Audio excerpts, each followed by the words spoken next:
Աստված աշխատանք է տանում այն անձի հետ, ով ուզում է փոխվել։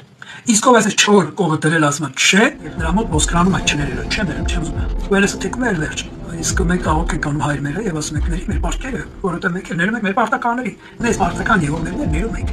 Այսպես որ դեր մեզների։ Մի եթե դու չէ, всё, վերջերս թեքնես, ասած է քո հանդեպ դες կվարվի։ Դու չի վարվի, այստեղ կողը կմնա քո վրա։ Հանդիպում է նրան կնեց մի բանի, մի ճոխնթի եւ ասած նրանց ասում է.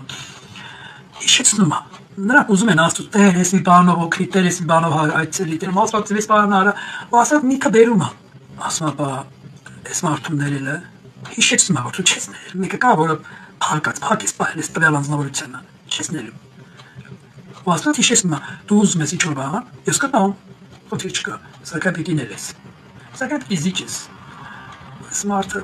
լավ ներում եմ, լավ ներումից հետո էլ ասած փորձում է, իրոք լավ ներեցիր, որպես լավ օշնի։ Նաև եթե մարդերով մի չէ, այդպիսի հոգի ունի մեջ, բոլոր դեպքերում բոլորի մոտ էլ կա խնդիրը չներելու, խռով մնալու, սակայն մարդը խռով է, խռով մնալը, խռով պահելը դա շուտ ծանր բան է, ծանր, ու քո վրա էլ է ծանրանում, ու դու եթե չես նեմ քո վրա էլ է ծանրանում, պիտի ներես, հասկանում եք, ներողամիտ լինեք, եւ Աստված անեփան կշռի ձեր առջեւ։